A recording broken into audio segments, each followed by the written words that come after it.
Well, it is so good to be back in the pulpit again after an 8-week maternity leave, and it's actually been 9 weeks since I preached last. And I was telling Richie last night how I was kind of nervous because it's been many years since I have gone 9 weeks without preaching. But he replied to me, well, you haven't gone 9 weeks because I've been hearing you preach to me during your whole maternity leave.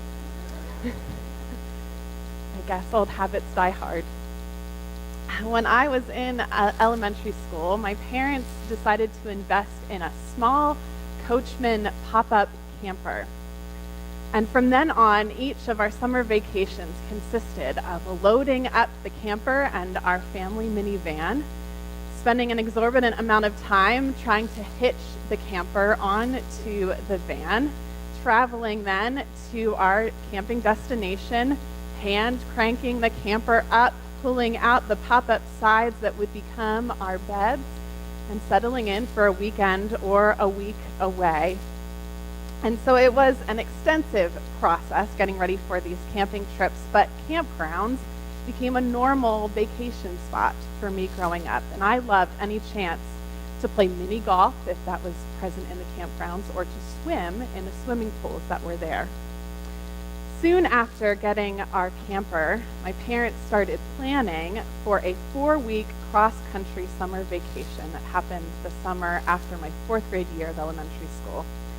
And our journey went up as far north as South Dakota. It then wrapped around to Seattle to visit my uncle. It traveled down through California and the Redwood Forest, and then it made its way back east through the Four Corners and Oklahoma.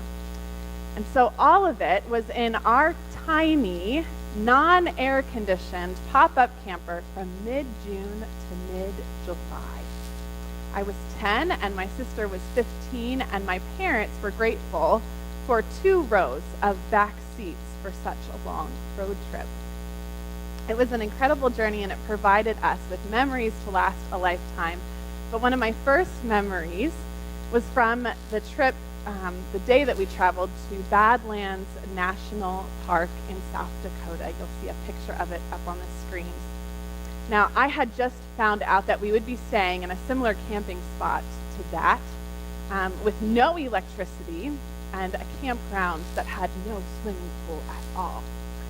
And as a 10-year-old, I was very disappointed in this. And so my mom remembers the trip there clearly, me complaining about no swimming pool, my sister complaining about the heat, and the whole car being exhausted and hungry when all of a sudden we turned a corner to see the beauty of the Badlands.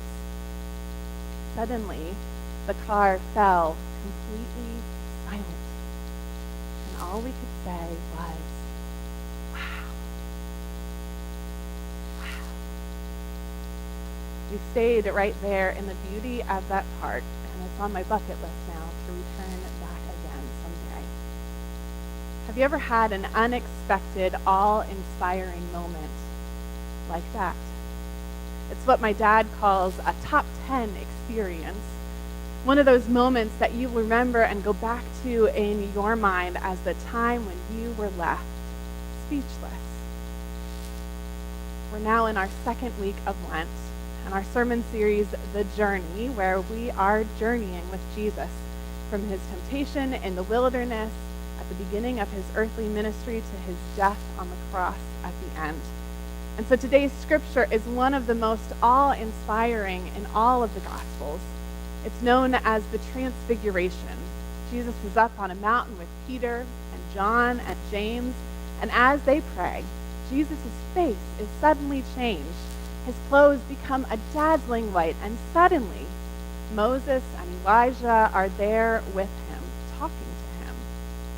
Now, in case you don't know who Moses and Elijah are, in our Old Testament, Moses led the Israelites to the promised land and gave them the law through the 10 Commandments. Elijah, also in the Old Testament, was the first of the Hebrew prophets. And so this scene with all 3 of them standing there sends a clear message that the law and the word of the prophets was being fulfilled in Christ Jesus. So Peter, John, and James see Jesus in a whole new light. about unexpected. This was a top 10 experience for them, for sure. And just like any of us that have had that kind of experience, Peter didn't want it to end. Peter says, "Hey, Jesus, why do Moses and Elijah have to go so soon? Let's stay up here on this mountain for a while. I'll set up a camp for all of us where we can stay. This is going to be just great." Then a great crowd comes over them, and a voice from the crowd says, "This is my son, the beloved. Listen to him." The disciples witness a vision of God's Son in glory. They were so amazed that they didn't want to leave the mountain. They wanted to stay in the excitement of it all. But they weren't meant to stay on that mountaintop as much as Peter longed to just set up a camp and stay there a little while longer or forever. They needed to go back to life as normal. We want those mountaintop experiences to last forever, don't we? We want those vacations where everyone got along and had fun to just last forever. We want those seasons where we're in good health and where we're young and thriving to just last forever. We want those moments of quiet, perhaps when everyone else in the house is asleep, to last forever. Or we want those times where we spot a rainbow in the sky or a beautiful sunset or blooming flowers to just last a little longer. My mom wanted that moment in the car as we entered the Badlands and fell silent in awe-struck wonder to last forever, just a little while longer at least. But those mountaintop moments are only temporary. They're only momentary. They're fleeting. We go back to our normal day-to-day lives, back into the grind of schedules and to-do lists, back to days that are filled with disappointments that fly by so fast. And we may long in these ordinary days to be filled with wonder again.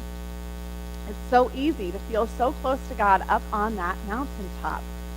But it's a lot harder to feel a connection in just ordinary times. Just like it may be easy for us to connect to God here in this worship space, it's a different story when we walk outside of those doors and into the world outside of our own Christian bubble. And this mountaintop experience for Jesus and these three disciples ended because of real need that awaited down at the bottom of the mountain. If we read further on in this chapter, we see that the very next day, when they come down from the mountain, a great crowd greets them, and it opens up into a healing story. We're told again about how all were astounded by the greatness of God. They may have thought that they were going back to their ordinary lives, but that mountaintop experience was preparing them for ministry to come and the opportunity for more connection to God through ministry at the bottom of the mountain. But they had to be open to it. They had to be willing to see the miraculous in the ordinary.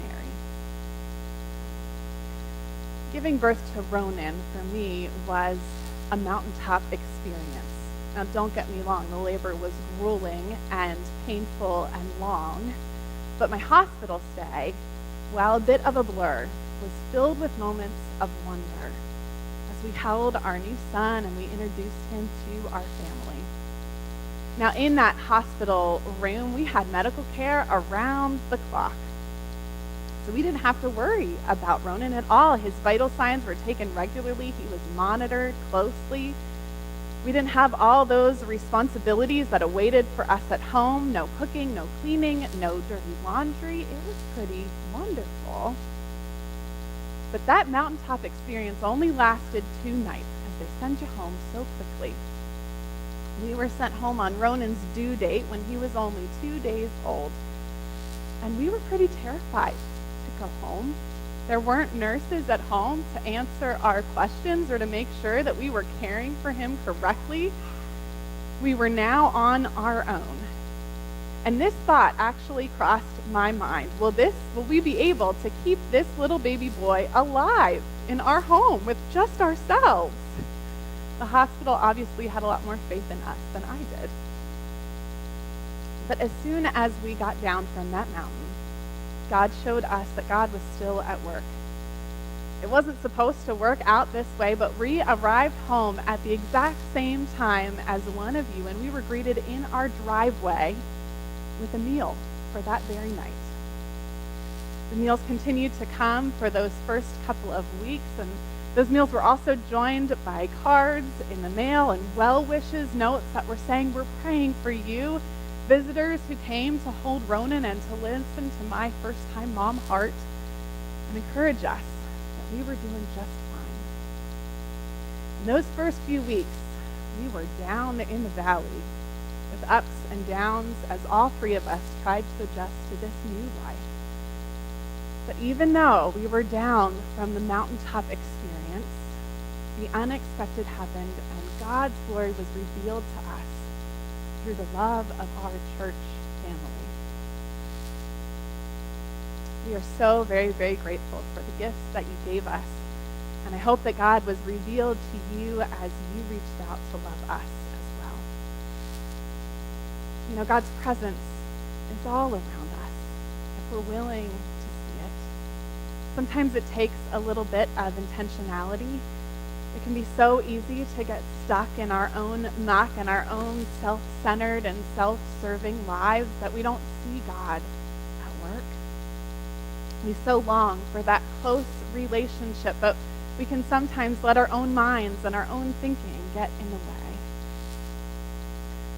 Right now, we're in our second week of Lent, 40-day period in our church calendar that's set aside to look to the cross and to the work that God did through Jesus' life and death. I like to call these 40 days a spring cleaning for the soul. I really appreciate this season and the intentional time taken to dig a little deeper and examine my own life and the places where God is calling me to grow. You know, if I've already given up on my New Year's resolution around this point, Lent is a second chance to try again. And that's why many people may give something up during this time or take on a new spiritual discipline. It's a chance to grow deeper to God. Lent is definitely not a mountaintop experience, and it's not always fun. But through intentionality and spiritual disciplines, we start to experience God's glory once more. And we may unexpectedly find ourselves having mountaintop experiences in our own day-to-day life. Sometimes that happens through an intentional time of prayer during the day or choosing a part of the Bible that you'll focus on reading and studying during this time. And so many of us have experienced firsthand God's glory is also revealed when we go out into the community and form relationships with others as we serve together. Many of us have also found that we grow closer to God when we've given something up, like alcohol or swearing or social media for those 40 days. And even though it's the second week of Lent, it's never too late to choose a practice that will bring you closer to God. So if you haven't changed something intentionally in your life during these 40 days, I encourage you to start now. Friends, you may be on a mountaintop right now, but I have a feeling that most of you are down from the mountain. And you may be in the valley or just going through the routine of day-to-day life.